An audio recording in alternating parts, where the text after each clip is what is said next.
ఇంకొక అంశం కూడా తెర మీదకి వచ్చింది. ఒకసారి ఇది మీరు అందరూ కూడా నిన్న చూసే ఉంటారు కదా, తాత మన వాళ్ళకి సంబంధించి ఇది కరెక్ట్గా చెప్పాలంటే వాళ్ళ సమీప పత్రిక ఆంధ్రజ్యోతి దగ్గర పోదాం. Right, yes.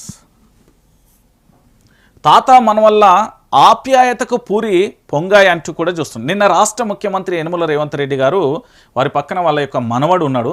ఆ మనవడు ఏమంటున్నాడు అంటే, నాకు పూరీలేసి మా తాతయ్య అంటే, రేవంత్ రెడ్డి ఏం చేసిండంటే స్వయంగా అందులో పూరి అదేంది పిండి విసికిండు, అవన్నీ పిండిని కూడా దాన్ని ఏమంటారు పూరి మొత్తానికి చేసి దాన్ని కాల్చే ప్రయత్నం చేసిండు. కాలుస్తే అది పూరి పొంగితే దాన్ని చూపెట్టి ఇంకా చాలా అంటే లేదు నానమ్మకు కూడా ఒకటి అంటూ ఈ వీడియో ప్రస్తుతం సోషల్ మీడియాలో ట్రెండ్గా మారింది.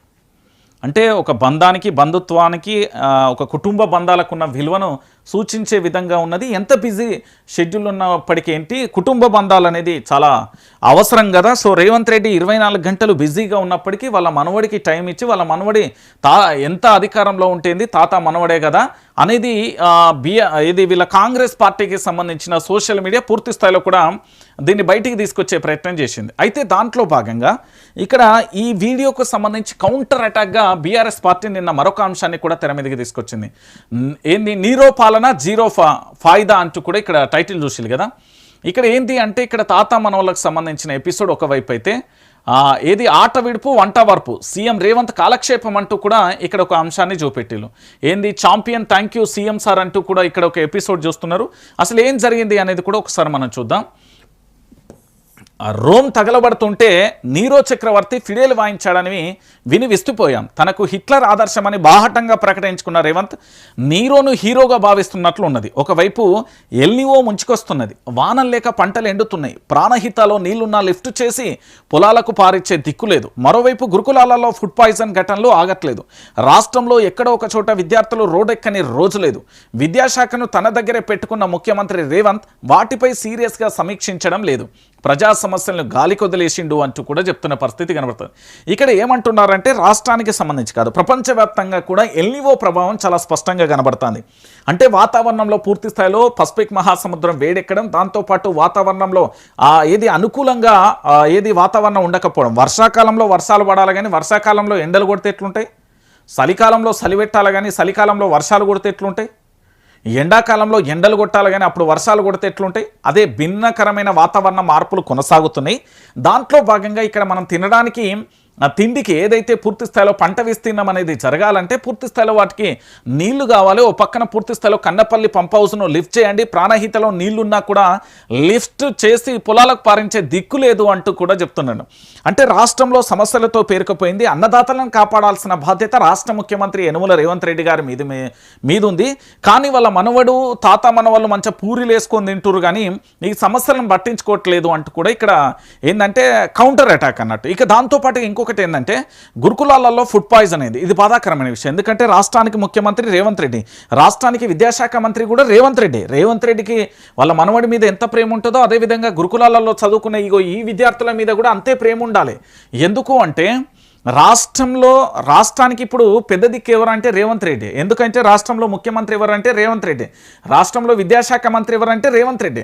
మరి ఆ రేవంత్ రెడ్డి పూర్తి స్థాయిలో ఈ పిల్లలను కూడా అదే వాళ్ళ మనవన్ని చూసుకునే స్థితిలో వీళ్ళను కూడా చూసుకోవాలి కదా అనేది ప్రధానమైన ఎపిసోడ్. ఎందుకంటే ఇక్కడ పూర్తి స్థాయిలో కూడా మీరు అందరూ కూడా ఆలోచన, ఈ సమస్యల మీద కూడా ఎక్కడ కూడా సమీక్షా సమావేశం నిర్వహించకపోవడం, దాంతోపాటు విద్యాశాఖ అధికారులకు గట్టి గైడ్లైన్స్ ఇవ్వకపోవడం, దాంతోపాటు ఆహారానికి సంబంధించి ఇప్పుడు మీరు మన రాష్ట్రంలో చూసారు కదా, మైఫిల్ అనే ఒక హోటల్ ఉంటుంది, దాంతోపాటుగా ప్యారడైజ్ హోటల్, ఇట్లా రకరకాలుగా పేరున్న హోటళ్ళు చూసారు కదా. ఆ హోటళ్ళ మీద ఎన్నిసార్లు దాడులు జరిగినాయి, ఆ హోటళ్ళకు సంబంధించిన వంట రూమ్ ఎంత అపరిశుభ్రంగా ఉందో మీరు అందరూ కూడా చూసారు. పరిశుభ్రమైన వాతావరణంలో ఎక్కడ కూడా హైదరాబాద్లో మీరు తినే తిండి ఏ హోటల్లో కూడా సక్రమంగా లేదు, ఇది నిజం.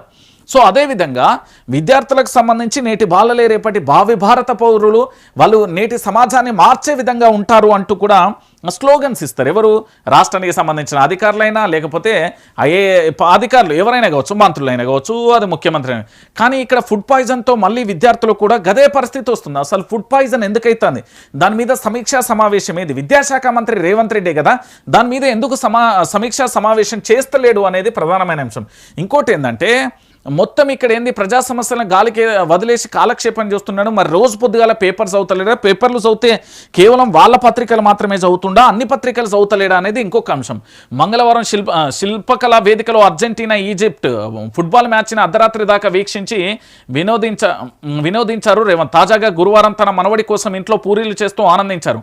మనవడు కోరినప్పుడు తాతకు తప్పదా అంటూ వీడియోను ట్వీట్ చేసుకుని మరీ ముఖ్యమంత్రి మురిసిపోయారు అంటూ కూడా చెప్పిన పరిస్థితి. అదేవిధంగా తెలంగాణలో చాలామంది మనవళ్ళు ఉన్నారు రేవంత్ రెడ్డి గారు. ఎందుకంటే ఈ రాష్ట్రంలో చాలామంది కూడా మీ మనవడి వయసు ఉన్న వాళ్ళందరూ కూడా ఆసుపత్రి పాలవుతున్నారు. ఎందుకంటే పూర్తి స్థాయిలో ఇది బాధాకరమైన విషయం. హాస్టళ్లలో మీరు కూడా ఒక తండ్రి స్థానంలో ఉన్నారు. ఓ ఇంటికి పెద్ద దిక్కు, అదే పెద్ద దిక్కు రాష్ట్రానికి పెద్ద దిక్కు కూడా మీరే. మరి ఈ విద్యార్థుల పట్ల మీరు ప్రేమ చూపించాల్సిన అవసరం ఉన్నది.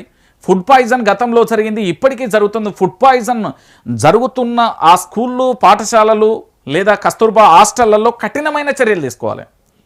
అక్కడ విద్యా వ్యవస్థలో పనిచేస్తున్న అధికారులను సస్పెండ్ చేయాలి. దాంతోపాటు ఆ కాంట్రాక్ట్ తీసుకున్న ఆయన మీద క్రిమినల్ కేసు వేసి జైల్లో వేయాలి.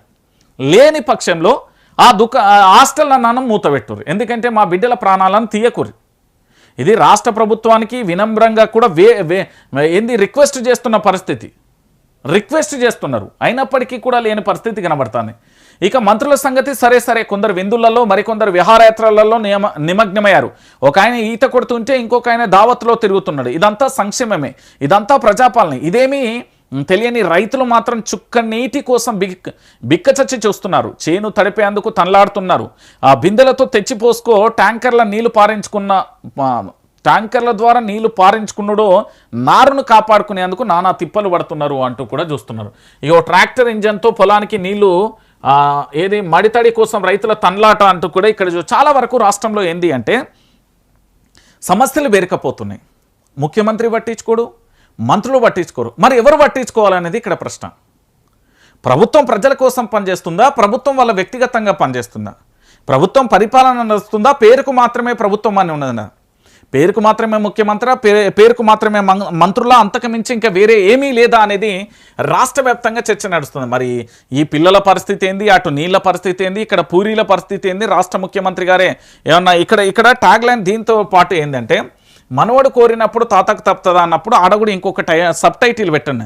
రాష్ట్రంలో కూడా ఎవరికి ఏం కావాలన్నా నన్నే అడుగుర్రి అని కూడా పెడితే అయిపోయేది ఉండే అనేది కొంతమంది ఏంది అంటే గట్టిగానే చెప్తున్నారు. ఇక ఇంకొక అంశాన్ని